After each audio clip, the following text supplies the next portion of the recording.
함께 일어나셔서 하나님 주신 말씀 함께 받기를 원합니다. 로마서 11장 25절부터 36절까지의 말씀, 저와 여러분이 한 절씩 교독하며 하나님의 말씀 받습니다.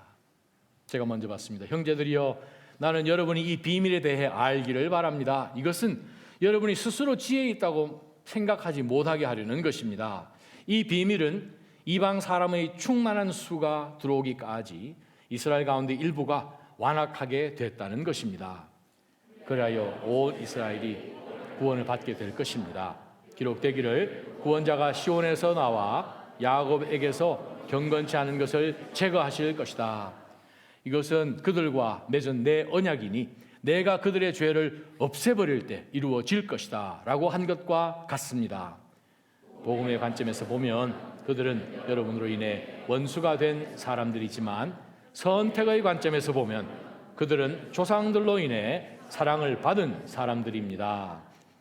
하나님의 은사와 부르심은 번복될 수 없습니다. 한때는 여러분이 하나님께 순종하지 않았으나 지금은 이스라엘의 불순종으로 긍휼히 여김을 받았습니다. 이와 같이 이스라엘이 지금 순종하지 않는 것은 여러분에게 베푸신 긍휼로 이제 그들도 긍휼히 여기심을 받게 하려는 것입니다.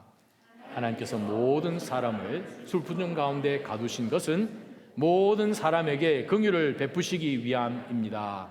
깊도다 하나님의 부요와 지혜와 지식이요, 그분의 판단은 헤아릴 수 없으며 그분의 길은 찾아낼 수 없도다. 누가 주의 마음을 알겠는가? 누가 주의 좋은 자가 됐는가? 누가 주께 먼저 드려 주의 보상을 받겠는가? 만물이 그분에게서 나오고 그분으로 인해 있고 그분에게로 돌아갑니다. 그분에게 영광이 영원토록 있기를 빕니다. 아멘.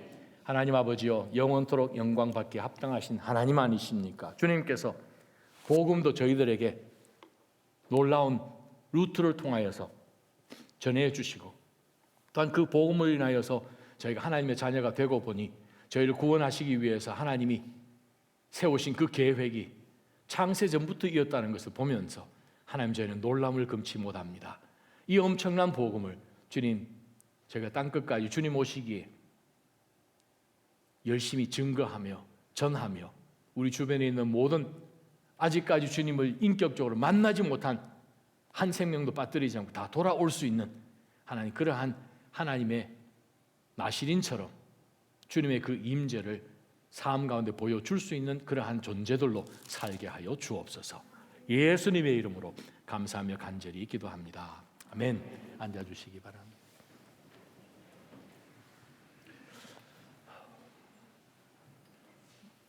지금까지 저희가 로마서 9장, 10장, 11장을 보았습니다. 9장, 10장, 11장, 갑자기 바울 사도가 죄와 구원과 또 성화와 또 하나님의 그 주권에 대해서 이제 설명을 계속 이제 지금까지 논증해 오다가, 지금 이 로마에 살고 있는 대부분이 헬라 사람들이고 극소수의 이제 유대인들이 포함되어 있는 이 로마 교회에 바울 사도가 전도 여행을 한 다음에 3차 전도 여행 끝부분에 바로 로마에 있는 성도들이 보낸 편지 글이 지금 로마서이지요. 이 로마서는 정말 모든 바울의 서신서 가운데서 가장 복음을 핵심적으로, 조직적으로, 신학적으로 잘 설명한 서신입니다. 바로 이 서신을 통해서 우리가 보는 것이, 정말 우리 인간은 하나님 없이는 방법이 없다. 우리는 그냥 살다가 그냥 죽어가는 짐승이나 사람이나 전혀 차이가 없는, 정말 죄 가운데 우리가 모든 세상에 종교들이 있다 하더라도 그 종교 참일 수가 없는 것은 인간 자체가 신에게 도달할 수가 없는데, 신과 인간이 전혀 상관이 없는데 어떻게 그 인간의 문제를 해결해 줄 수 있는가? 그 죄 문제를 해결해 줄 수 있는 종교는 없잖아요. 우리가 무엇을 해보겠다 하는 그것은 있지만 신이 과연 그렇게 하라고 얘기한 그 종교가 없지 않습니까? 그러한 가운데서 하나님께서는 분명히 무지 가운데 사탄에 속아서 어두운 이 암흑 가운데서 살아가고 있는 이 모든 민족들을 위하여서 하나님께서는 이미 작정을 하시고 아브라함을 선택하셔서 그로 하여금 모든 민족들이, 그렇게 표현하죠, 고임 민족들이 하나님을 통하여서 복을 받을 수 있도록 복의 통로로 내가 쓰겠다 해서 아브라함을 하나님 선택하시고 이삭과 야곱과 요셉과 12지파와 이스라엘 나라를 통하여서 그 나라를 하나님께서 아브라함의 언약을 기억하시고 500년 후가 되어서 BC 1445년에 이스라엘 백성들을 이집트에서 끄집어내시면서 40년 광야 생활하는 가운데 계속해서 그들에게 반복적으로 주신 메시지가 이스라엘 너네들 절대 잘나서 내가 너네들 선택한 것 아니다. 다른 백성들보다 더 뛰어나서 많아서 숫자가 너희들처럼 목이 곧은 백성 없다. 너희들이 정말 연약하지만 아무것도 내세울만 하지 못하지만 너희들을 통하여서 하나님의 그 구원을 드러내기 위해서 너희들을 제사장의 나라로 삼은 것이다. 제사장은 많은 사람입니까? 하나님과 많은 사람들 사이에서 미디엄으로 신 앞에 나아갈 수 있도록 그 중간 역할을 감당하는 아주 중요한 역할이 제사장 역할이지요. 하나님께서는 이 이스라엘 나라들을 priestly nation으로 만든 거죠. royal priestly.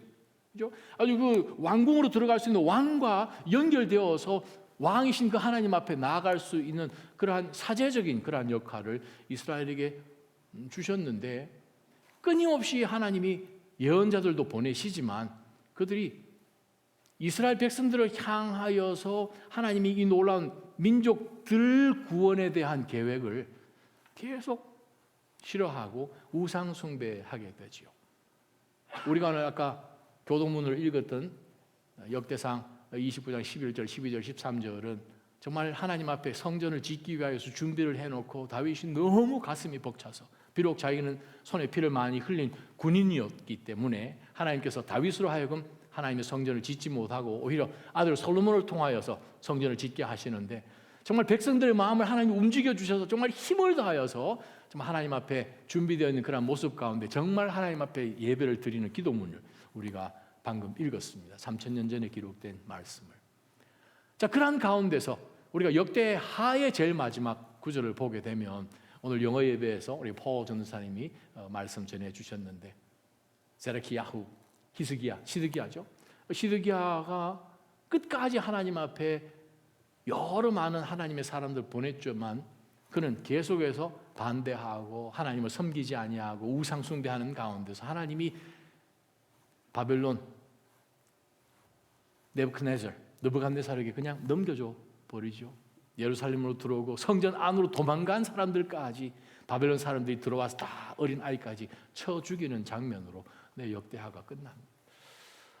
자, 이러한 모든 상황 가운데서 하나님께서 이 모든 이 인류들을 구원하시기 위한 바로 그 하나님의 그 복음의 역사가 바로 이 이스라엘 백성들은 예수 그리스도를 배제함으로 인하여서 지금 당분간 제외되어 있는 그 사실을 바울 사도가 생각을 해보니 자기의 골육인 이 유대인들은 지금 뒤쳐져 있고 set aside 되어 있고 이방인들을 오히려 하나님께서 이 교회 시대 가운데 방문하시고 놀라운 역사들이 선교 가는 곳곳마다 그곳에 정말 복음으로 인하여서 교회가 세워지고 정말 악한 우상이 다 무너지고 하는 그 일들을 보았지 않습니까? 자, 그러한 가운데서 바울이 너무 마음이 찢어져서 동족들을 위한 그러나 이스라엘에 대한 하나님의 계획과 하나님의 뜻과 예언하신 것이 그 어떤 하나도 파기되지 않고 무효화되지 않았다라는 그 사실을 9장, 10장, 11장을 통하여서 지금까지 설교해 가르쳐 왔다는 것이죠. 그 말씀을 제가 여러분에게 전해드렸습니다. 그래서 이 말씀을 묵상하면서 이 설교는 제가 하는 것보다 유대인 목사님이 와서 설교하면 좋겠다는 생각이 들었어요. 근처에 제가 정말 좋아하는 요셉 슬람 목사님 계셨으면 제가 그분을 초대했을 텐데 뭐 예루살렘에서 여기까지 올 수는 없고 그래서 제가 이렇게 좀 알게 지내게 된 그 몇몇 뉴턴에도 있고 몇몇 이 보스턴 지역에 한 7군데 정도 메시닉 주이시 교회가 컨그레이션이 있습니다.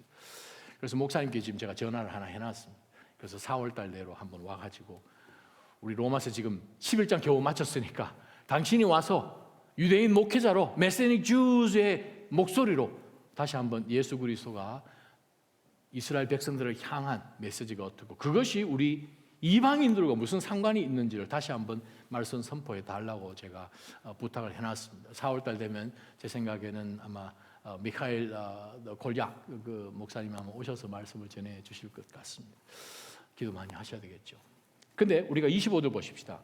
25절을 보게 되면 표현이 참 재밌습니다. 나는 여러분이 이 비밀에 대해 모르지 않기를 원합니다. 정확하게 번역하면 헬라 원어를. 자, 그 표현은 계속해서 나왔던 말씀이죠. 우리 로마서 1장 13절에도 나왔던 말씀이고, 고린도전서 10장 1절에도 나온 말씀이고, 고린도전서 12장 1절에도 나온 말씀이고, 바울 사도가 아주 중요한 이 컨텐츠를 이야기하려고 할 때마다 바울이 늘 즐겨 쓰던 말씀이 바로 그 메시지예요. 데살로니가 전서 4장 13절 똑같은 말씀 나옵니다. 저는 여러분들이 이것을 절대로 모르지 않기를 원합니다. 부활. 데살로니가 교회에서 혼돈이 있었던 것은 무엇입니까? 예수님이 분명히 오신다 그러는데, 그러면 죽은 사람들, 예수님 먼저 믿고 죽은 사람들 어떻게 그때 부활합니까? 아니면 나중에 부활합니까? 부활하여 없습니까? 그럼 죽으면 끝입니까? 고난 가운데 그냥 혼돈 가운데 있는 그 데살로 성도들에게 바울 사도가 너무 답답한 마음 가운데, 제가 여러분에게 지금 전하려고 하는 이 말씀, 모르지 않기를 원합니다. 확실히 하고 넘어가십시오 라고 바울 사도가 이야기한 내용이 똑같이 데살로니가전서 4장 13절에 있습니다.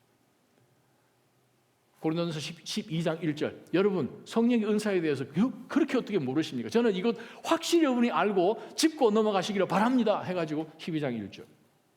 10장, 우리가 모든 믿는 사람으로 나아가지만 그 가운데서 믿음으로 반응하지 않으면 정말 수백만 명이 40년 동안 광야 생활했지만 그 가운데 일부는 구원받고 일부는 그냥 광야에서 쓰러졌지 않습니까? 여러분 그렇게 살겠습니까?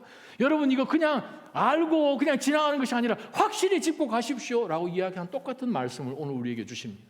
자, 이 말씀을 보면서 저와 여러분이 읽었던 25절부터 36절 말씀이, 우리 이방인, 요즘 뭐 한국에 대한 그런 그게 굉장하지 않습니까?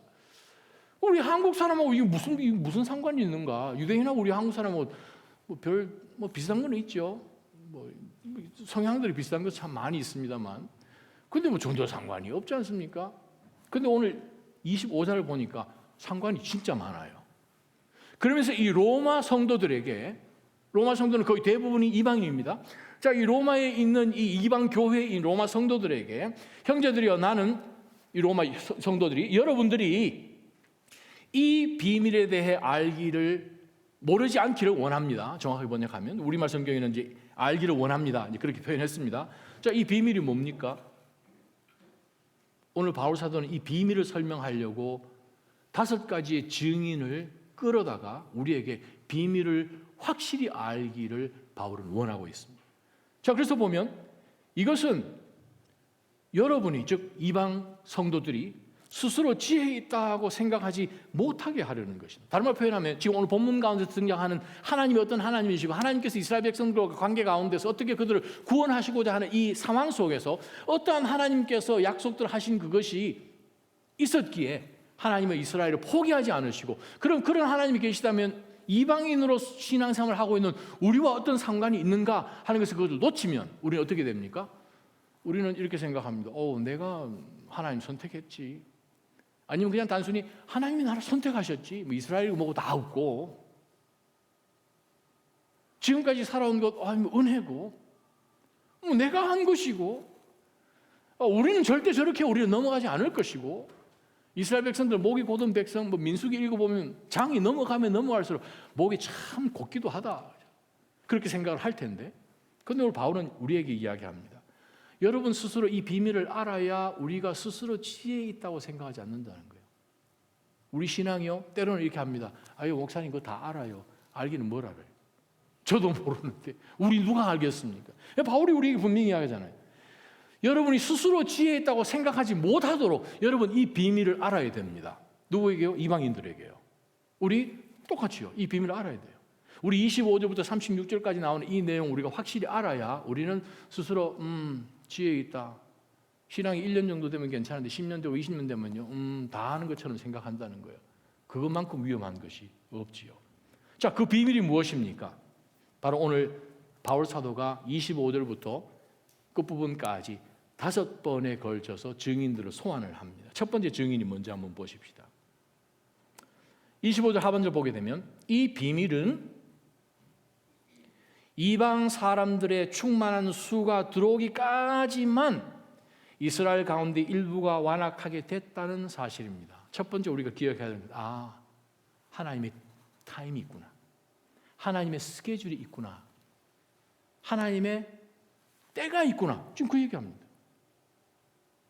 하나님은 시간을 다스리시는 하나님입니다. 우리는 시간을 계산해 볼 때 하나님이 어떻게 해요? 벌써 일이 끝났는데요? 늦었는데요? 일찍인데요? 우리는 우리가 살고 있는 이 24시간에 갇혀 있다 보니 시간 가운데서 우리는 조바심하고 두려워하고, 근데 하나님의 때는 따로 있다는 거예요. 그때가 언제입니까? 이방인들을 향해 하나님께서 충만한 숫자가 올 때까지만 지금 하나님이 기다리셔서 그 기간 가운데 구원받은 이 이방인들을 통하여서 이스라엘 백성들이 아주 시기하게끔, 왜요? 아니, 너네들은 유대인도 아닌데 우리보다도 어떻게 우리 역사를 더 잘 아냐고. 유대인들 만나면 그 얘기 항상 듣는 얘기입니다. 아니, 그 얘기를 왜 모릅니까? 그리고 이제 당신이 가지고 있는 타낙 가져와 보라고. 그래서 찾아줍니다. 제가 막 찾아가지고 구절 찾아보면 이건 나는 모르는 거 당신이 어떻게 아냐고. 여러분, 구약을 여러분 읽으시잖아요. 성경 일독기도 하시잖아요. 유대인이라고 해도 성경 일독 안 한, 그 다음에 X 많아요. N 있죠. 많아요. 성경을 몰라요. 찾으러 가니까 여기 갔다 저기 갔다.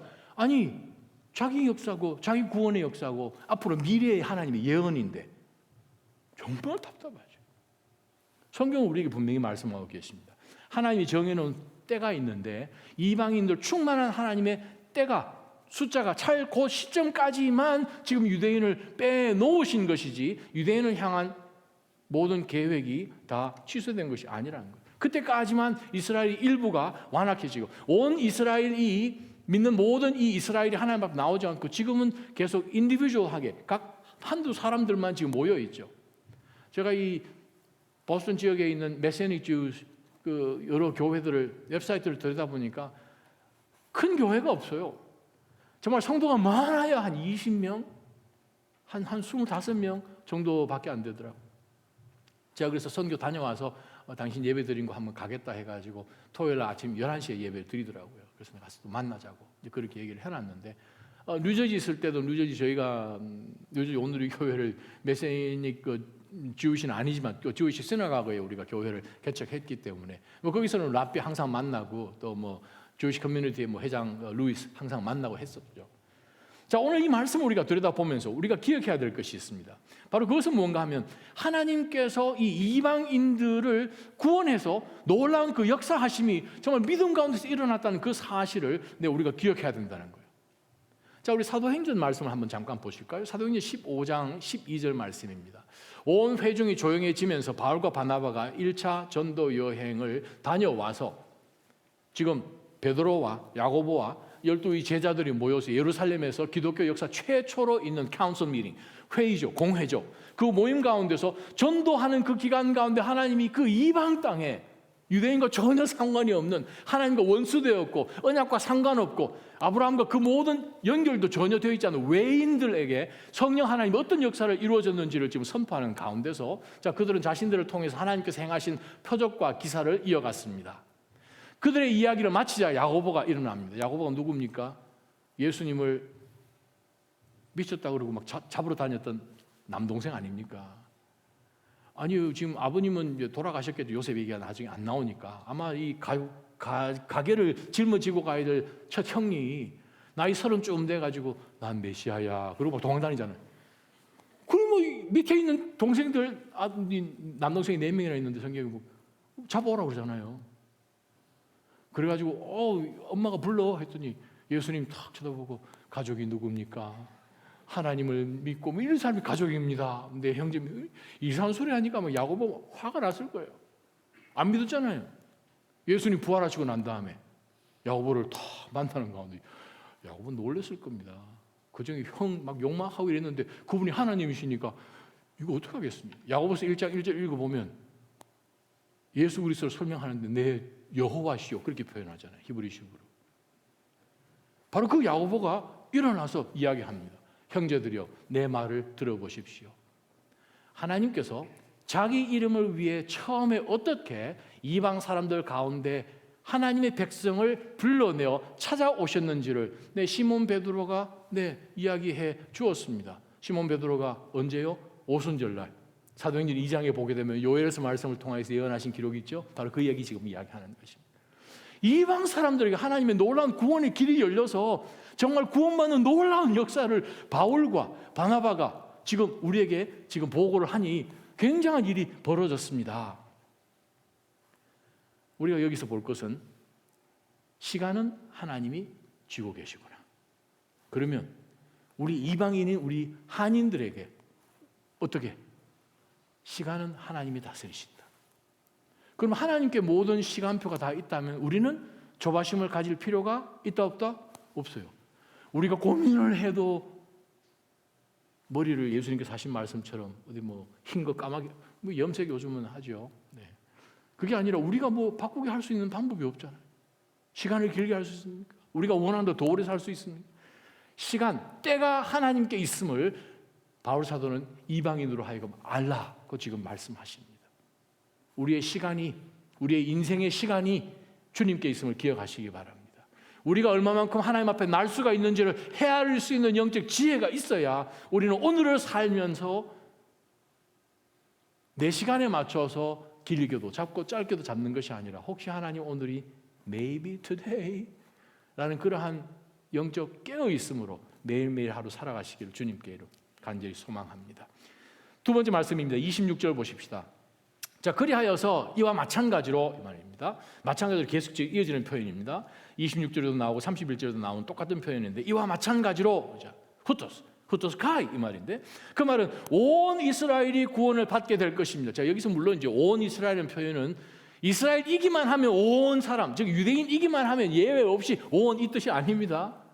구약도 그렇고 신약도 똑같습니다. 여기서 온 이스라엘이라는 것은 하나님을 믿음으로 믿는, 예수 그리스도를 믿는, 바로 믿음으로 사람으로 들어오는 네이션 이스라엘을 하나님께서 회복시키실 때가 있는데 그때가 언젠가 하면 이방인의 수가 차면 그 다음에 하나님께서 이스라엘 백성들을 끌어오시게 될 것입니다. 자, 그러한 가운데서 구원자가 시온에서 나와 야곱에게 경건치 않은 것을 다 제거하실 것입니다. 자, 우리가 두 번째 우리 붙들 말씀이 뭐냐 하면 오늘 26절에 나온 말씀은 구약 이사야 59장 20절 21절 인용한 말씀입니다. 예레미야 33장 31절 34절이 연결되어 있는 말씀인데 바로 이 말씀 가운데서 바울 사도가 로마에 있는 이방인 그리스도인들이 반드시 알아야 우리로 하여금 무지하게 스스로 지혜롭다고 생각하지 않고 겸손하게 엎드릴 수 있게 해주는 하나님의 비밀을 알아야 되는데 두 번째 우리가 알아야 할 비밀이 무엇인가? 하나님의 약속이요. 그 약속은 무엇입니까? 바로 그것은 구원자가 시온에서 나와서 야곱 이스라엘에게서 경건치 않은 것을 제거하신다는 것. BC 586년 8월에 예루살렘이 망하고 그동안 있었던 그 이스라엘 모든 나라가 바벨론에 있는 느부갓네살, 여기 넘어가죠. 느부갓네살이 이스라엘을 빼앗은 다음에 이스라엘에서는 더 이상 예배며 제사며 모든 것이 없어졌죠. 나라 자체가 없어졌잖아요. 시드기야, 세데키야후. 시드기야 이후로 다윗의 후손으로 왕위에 앉은 왕이 없잖아요. 지금까지. 분명히 하나님께서는 다윗과 언약을 맺으시면서 내 후손이 영원토록 왕노릇 하리라 말씀을 하셨는데 왕좌도 없고 나라도 없어요. 그런데 오늘 이 말씀을 보니까 예레미야는 이스라엘 백성들이 지금 바벨론을 끌려가면서 예레미야 선지자를 통해서 들은 말씀을 지금 기록하시거든요. 우리 삶 가운데서 이 소망이 없는 정도가 우린 망했습니다. 3대로 망한 게 아니라 수천 년 동안 망했습니다. BC 586년부터 시작해서 2600년 정도 될 때까지 나라가 없었습니다 하는 시점 가운데 나왔는데 성경이 뭐라고 기록합니까? 구원자가 시온에서 나온다는 거예요. 이분이 누구십니까? 예수 그리스도시요. 예수 그리스도께서 시온이 나오셨잖아요. 구원은 예루살렘에서 나오죠. 바로 그 예수 그리스도를 통해서 하나님께서 이스라엘 백성들을 구원하시겠다 하는 그 약속을 우리에게 주셨습니다. 그 말씀은 성경에 기록된 모든 약속들이 우리가 예수 그리스도를 통하여서 고린도후서 예수 그리스도를 통하여서 모든 것이 약속이 valid하다는 거예요. 하나님의 약속은 expire가 되지 않습니다. 할렐루야. 하나님의 약속은 expire가 되지 않아요. 집에서 저랑 아내랑 늘 싸우는 거가 저는 뭐 감기약 한 달, 두 달 익스파일 때도 먹으면 잘 낫는 것 같아요. 1년 지나도 상관없어요. 제가 아내한테 얘기는 안 했지만 이제 설교하니까 거짓말은 못하고, 아내가 버리라고 했는 두통약을 제 책상에 놔뒀는데 익스파이어 된 지 1년 지났습니다. 저는 생각할 때 상관이 없어요. 저 잘 듣는 것 같아요. 근데 아내는 뭐 약을 다루는 사람이니까 저한테 그냥 아유 이해를 못한다, 무지하다고, 왜 익스파이어 되는 거 먹냐고, 아니 케미컬 바뀌었다고 뭐 얘기. 오늘 본 말씀 보니까 하나님의 약속은 변하지 않습니다. 여러분들을 향한 작정하신 하나님의 약속 변하지 않습니다. 바로 그것을 우리가 기억하면 우리는 어떻게 다른 삶을 살아야 합니까? 그것은 나를 향한 하나님의 약속이 무엇이지? 나를 향한 하나님의 뜻이 무엇이지? 내 지금 이 시점 가운데 하나님이 무엇을 가장 원하시지? 그거 알고 싶지 않으세요? 그렇죠. 당연히 알고 싶겠죠. 그러면 기도하고 하나님 주의 뜻을 보여주십시오. 주님 어떤 작정을 하고 계시며 내 삶 가운데 왜 주께서는 이런 일을 허락하셨습니까? 다른 사람들은 아무 상관없이 그냥 잘만 되던데 왜 이 이슈가 저에게만 해당되는 것입니까? 왜 이 문제가 있습니까? 저희로 하여금 꿇어 엎드려서 주의 뜻을 보여달라고 기도하게 되면 하나님께서는 우리 각자의 삶 가운데 분명히 목적을 갖고 이 땅에 보내신 그분께서 작정하신 바가 있겠죠. 약속하신 바가 있겠죠. 사랑하는 나자님 성도 여러분, 시간은 하나님께 있습니다. 역사하실 뜻도 하나님께 있습니다. 그러면 하나님의 약속하심이 계속 유효하다면 하나님 저에게 이 약속하신 거 맞습니까? 우리가 젊었을 때 하나님께서 주신 그 약속 믿고 서원하고 나갔던 것, 어느 순간 가운데 가정이 생겨지고 자녀가 세워져 하는 가운데 우리가 잊고 사는 그런 많은 약속들도 있을 것입니다.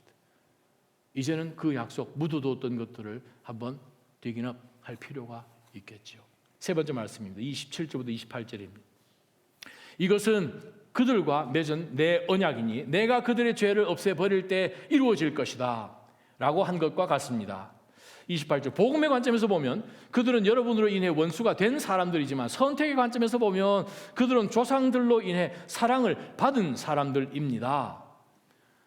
바울 사도가 로마에 있는 그리스도인들에게, 이방인들이 대부분인 그리스도인들에게 세 번째, 정말 여러분들은 이 이스라엘 백성들을 향한 하나님의 그 계획과 지금은 무관한 것 같고, 하나님은 지금은 완전히 이방인들의 교회 편인 것 같고 교회들을 그냥 흥황케 하시고 많은 구원의 역사를 일어나는데, 이 이스라엘은 끝까지 하나님 앞에 배신하고 바울 사도가 전도하려면 모여들어서 그냥 돌 던지고 하는 그런 일들로 인하여서 전혀 구원과 상관이 없는 유대인 무리 같고 온 이스라엘 백성들 같은데, 오늘 본문의 말씀 보게 되면 하나님이 계속해서 인용 말씀입니다. 59장 나온 20절 21절 말씀인데, 여러분 이제 이 말씀은 물론 집에 가서 이해를 하시려면 시간이 없어 그렇지만 돌아가시면 이사야 60장 같이 읽으셔야 전체 그림이 그려집니다. 똑같이 혹시 가능하시면 스가랴 12장 13장을 같이 읽으시면 손바닥을 치실 것입니다. 자, 이 27절 28절 부분을 보게 되면 하나님이 뭐라고 부르시는 거 아니? 내 언약이라고 얘기하십니다. 카라트 버리트라고 그러는데 언약이요. 언약. 근데 우리 언약이라고 이야기하지 않으시고 내 언약이라고. 원래 이 고대 근동에서 언약을 맺을 때는 두 사람이 같이 맺거든요. 반반씩 맺습니다. 반반씩 맺어서 두 사람 무슨 뭐 짐승을 잡든지 해가지고 짐승을 잡아서 죽이는데 이렇게 죽이는 게 아니고 짐승을 이렇게 죽이죠. 그래서 반을 정확하게 딱 쪼개가지고 이렇게 벌려놓죠. 그 사이로 이제 둘이 약속 맺은 사람이 스스럼 베설이라 하는데, 그걸 붙들고 이제 그 사이로 지나가면서 저거 쳐다보면서 약속 확실히 지키자, 안 지키면 너 이렇게 된다 하면서 지금 이제 약속을 하는 그것이 브리스라는 것입니다. 자, 근데 하나님께서는 아브라함하고도 언약 맺으실 때도, 다윗하고 맺으실 때도, 이스라엘 백성들하고 맺으실 때도 항상 하나님은 내 언약이다라고 말씀하십니다. 그 말은 하나님이 처음부터 끝까지 다 하신다는 뜻이거든요. 그 언약은 어떤 상황 속에서도 바뀌지 않습니다. 근데 저와 여러분, 예수 그리스도를 통해서 새 언약에 우리가 매어지게 되었습니다. 매달 첫째 주 우리가 늘 성찬할 때 하나님께서 우리 가운데 주신 그 새 언약. 여러분, 이스라엘 백성들을 향한 언약을 잠깐 한번 생각해 봅시다. 하나님이 이스라엘 백성들과 언약을 맺었는데 다윗 언약까지 맺어서 다윗의 위가 계속해서 영원토록 다스릴 것이다 하셨는데 이스라엘 백성들이 하나님을 향하여 등을 돌렸어요. 죄를 지었어요. 하나님 앞에 가까이 가지 않고 이스라엘 하나님 대신에 이방 신들을 섬기는 가운데서 그들이 자꾸 가는 것이죠. 신명기 말씀 한번 보십시다. 신명기 7장 6절에서 11절 말씀입니다. 이는 너희가 너희 하나님 여호와께 거룩한 백성들이기 때문이다. 너희 하나님 여호와께서는 땅 위의 모든 민족들 가운데 너희를 선택해 그분의 백성, 그분의 소중한 기업으로 삼으셨다. 여호와께서 너희를 기뻐하시고 선택한 것은 너희가 다른 민족들보다 수가 많아서가 아니다. 너희는 오히려 민족 가운데 가장 작았다. 이는 오직 여호와께서 너희를 사랑하셨고, 일방 사랑입니다. 너희를 강한 손으로 이끌어내 종살이 하던 그 땅에서, 이집트 왕 바로의 권력에서 너희를 속량하시겠다고 너희 조상들에게 500년 전에 아브라함과 이삭과 야곱에게 약속하셨던, 맹세하셨던 것을 지키기 위함. 하나님 언약이니까.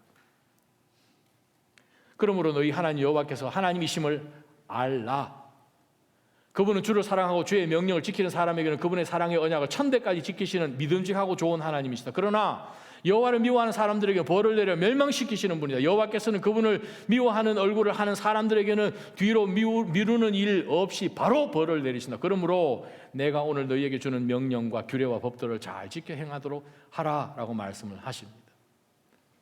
9장 1절에서 6절까지도 나오지만 6절에 보게 되면 5절에 보게 되면 너희가 그 땅을 차지하게 되는 것은, 즉 이스라엘 백성들이 광야 40년 지나서 약속의 땅을 얻게 되는데, 그 땅을 너희가 차지하게 되는 것은 너희가 의로워서도 아니고 너희가 정직해서도 아니다. 오직 이 민족들의 사악함 때문에 너희 하나님 여호와께서 너희 앞에서 그들을 쫓아내시는 것이며, 여호와께서 너희 이 이스라엘 백성들의 조상 아브라함과 이삭과 야곱에게 맹세하신 그 언약을 이루시려는 것이다. 자, 하나님께서는 이스라엘 백성들과 언약을 맺으실 때에 이스라엘 백성들이 질문합니다. 몇 년만 있다가 그냥 마음이 확 바뀌어서 세속적으로 살고 이방이 하나님 쫓아내셨던 그 가나안 7족속들하고 똑같이 살고 할 것을 하나님이 모르셨을까요? 하나님 이스라엘 백성들 뽑아놓고 보니까 세월이 흘러갔는데 어느 날 이스라엘 백성들이 배반한 거예요. 등을 돌린 거예요. 죄를 지은 거예요. 하나님이 이럴 줄 알았네. 내 이놈들하고 내 언약을 안 맺으려고 했는데 지금까지 너가 언약 예전에 500년 한 거 취소. 하나님은 우리 인간이 아니시잖아요. 말라기 3장 말씀처럼. 하나님은 인간이에요. 하나님 이것까지 다 하십니다. 그 말은 우리가 하나님 앞에 죄를 짓고 잘못해도 하나님께서 맺으신 그 언약이 파기되지 않는다라는 뜻입니다. 이스라엘 백성들이 예수 그리스도를 십자가에 못 박아 죽이고 하나님께서 보내신 그 아들 메시아를 거부하고 복음 끝까지 거부하고 그것과 연결되어 있는 모든 구약의 말씀들, 특별히 이사야 53장 끝까지 읽지 않고, 지금도 시너가고에서 저들이 모여서 성경 구약 타낙 읽지만 이사야 52장까지 읽고 54장으로 확 건너뛰잖아요. 53장은 금기되어 있는 챕터죠. 그들이 죄를 지었다고 하나님이 그들을 외면하지 않으십니다. 왜요? 하나님의 언약이기 때문에 그렇습니다. 하나님께서 그리스도를 통해서 우리 가운데 새 언약으로 우리를 맺어주셨습니다. 그래서 이 이스라엘 백성들을 향한 그 언약이었던 예레미야 31장에 나온 그 언약을 믿는 믿음 가운데서 우리는 유대인들도 아닌데 그 언약 속으로 포함시켜 버리셨습니다. 할렐루야. 그러면 우리의 구원 잃어버릴 수 없는 거예요. 우리는 절대 어떤 상황 속에 있어도 하나님이 우리를 놓치실까요? 그런 일 없습니다. 어떤 상황 속에서 두려워하지 마시기를 주님의 이름으로 축원합니다. 하나님이 더 애달아 하실걸요? 여러분 가운데 흔들흔들하면 하나님이 더 애달아 하시기를 다시 한번 간절히 기도하면서 여러분 어떤 상황 속에서든 흔들리는 그런 믿음 갖지 않기를 주님의 이름으로 축원합니다. 29절 말씀입니다. 네 번째, 바울 사도가 이 이방 고린도 교회, 로마 교회에 있는 성도들에게 제시하는 이 증인이 무엇인가? 29절 말씀입니다.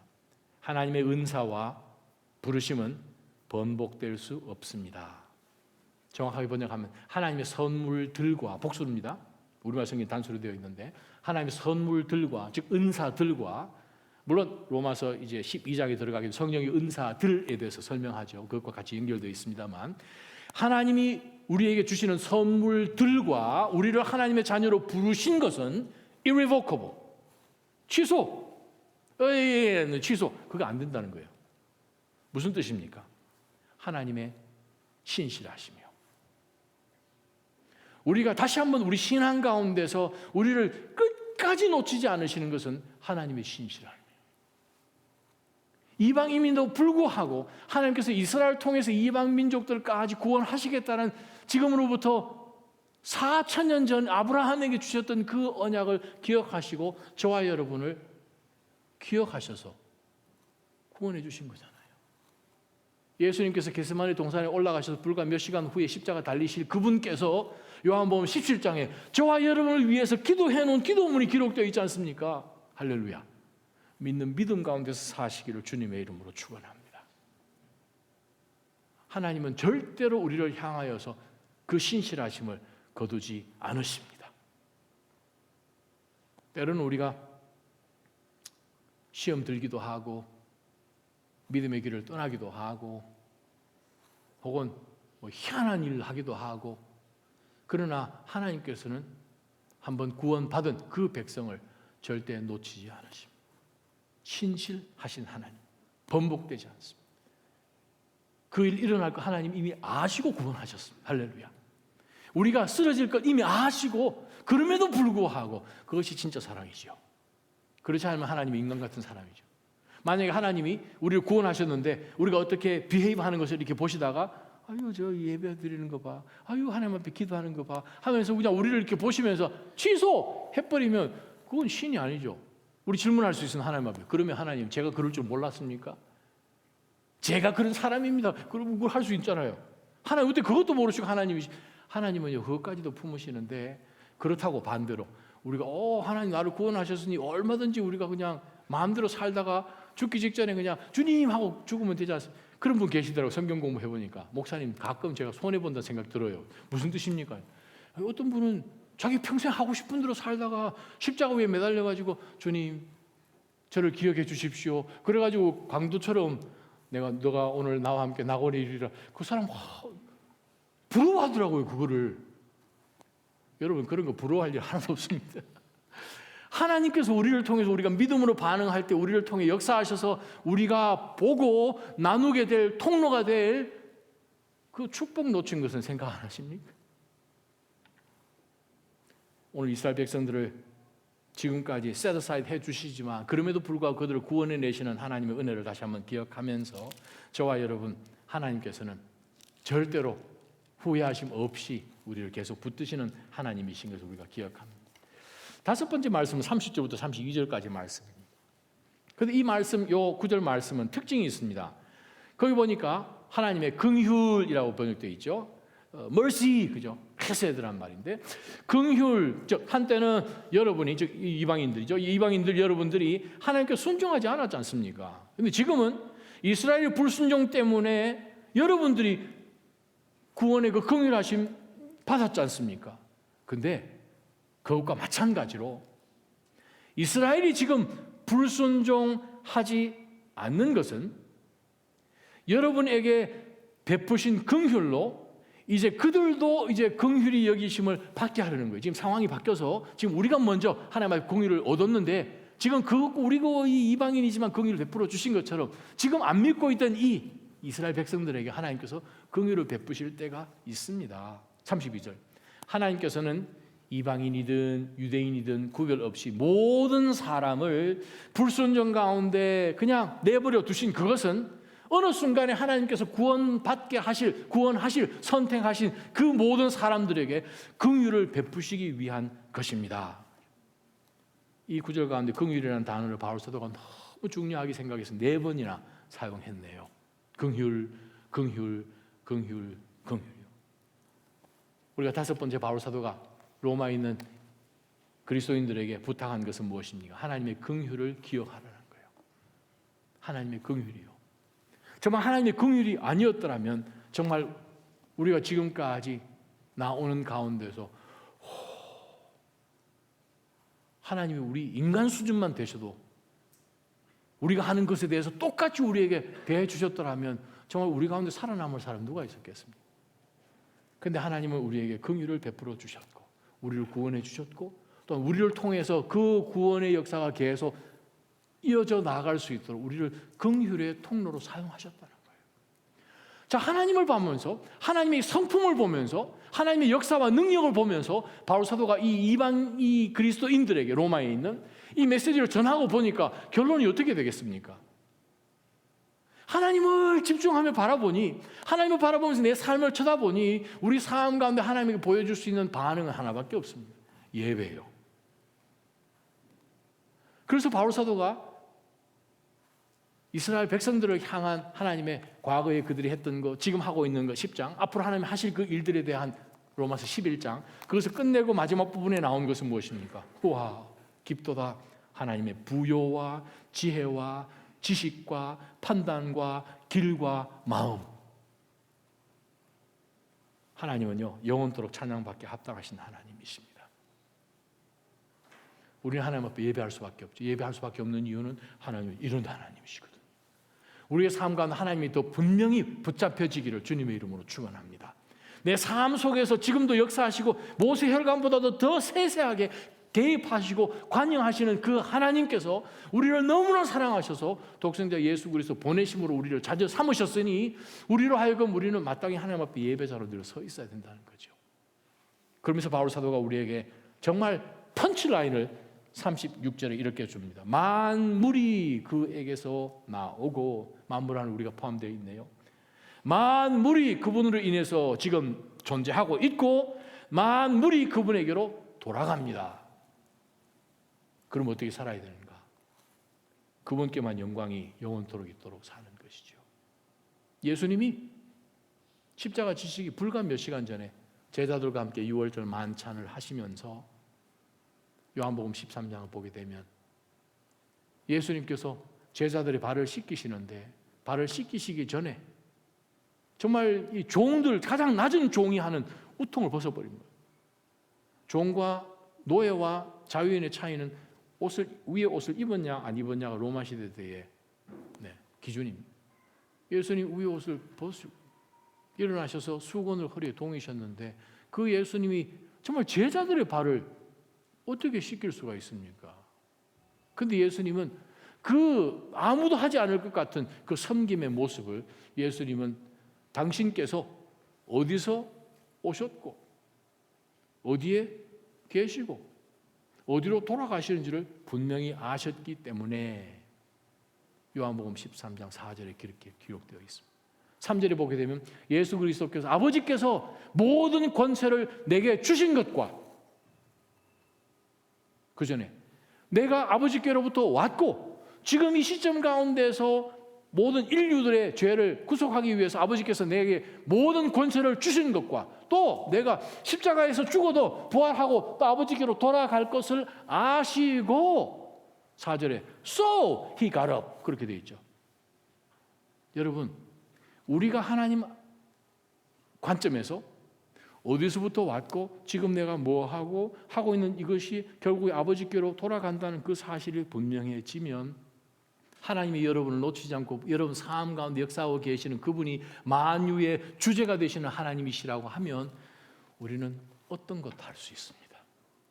사람들이 손가락질하는 것, 멸시하는 것, 무시하는 것, 더러운 것, 폼나는 것만 하려고 하는 이 세대 가운데서 예수님이 그렇게 제자들의 발을 씻기시고 하신 말씀이 무엇입니까? 내가 너희들에게 새 계명을 주노니 서로 사랑하라.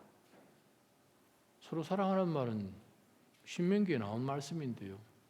예수님 그 1500년 전에 모세가 한 말인데요. 근데 왜 예수님은 새 계명이라고 말씀하십니까? 새로 주신 것도 아닌데. 근데 예수님의 기준이 있죠. 내가 너희들을 사랑한 것 같이 기준이 바뀌었어요. 그 이전에는 한 번도 내가 너희를 사랑한 것 같이 너희를 서로 사랑하라 그렇게 말씀하신 적이 없고 내 이웃을 내 몸처럼 사랑하라고 이야기를 하신 적은 많았죠. 기준이 내가 되었다는 거예요. 그러다 보니까 우리 신앙생활이 내 기준으로 생각하여서 그만큼 사랑하죠. 주고받는 것. 그러나 우리가 새 언약에 포함된 그리스도인들은 기준이 예수 그리스도십니다. 주님도 아버지로부터 왔고 아버지께서 모든 권세를 주셨고 아버지께로 돌아가신 걸 아셨기 때문에 말도 안 되는 십자가 지신 것처럼 우리의 삶 가운데도 11장 마지막에 등장하는 이 정도의 하나님에 대해서 우리가 안다면 우리의 신앙은 레디컬한 신앙으로 바뀌어야 되리라 믿습니다. 그러한 것으로 하나님을 영화롭게 해드리는 삶을 매 순간 살아가시길 주님의 이름으로 축원합니다. 기도하겠습니다.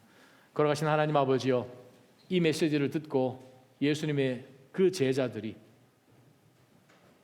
성령 임재하신 오순절 지나고 단 한 사람도 예외 없이 복음 붙들고 전파하다가 죽은 것 아닙니까? 하나님, 지난 2000년 동안 정말 우리 주 예수 그리스도의 그 구원의 은혜로 그들이 유대인이든 이방인이든 모든 죄인이었지만 믿는 믿음으로 하나님 앞에 의롭다 되어서 하나님이 보내주시는 귀한 구원의 통로들로 쓰여졌으니 주여, 저희도 똑같이 하나님께서 우리를 구원해 주셨고 너희가 지금까지는 아무것도 구하지 않았으나 이제는 내 이름으로 무엇이든지 구하라, 그럼 내가 너희에게 응답하리라 말씀하신 권세의 이름을 우리 가운데 주셨으니 하는 모든 것 가운데서 하나님께 모든 영광을 올려드리는 그 목적 끝에 예수 그리스도를 만날 수 있는 그러한 믿음으로 살아내는 저희가 되게 하여 주옵소서. 예수님 이름으로 간절히 기도합니다. 아멘.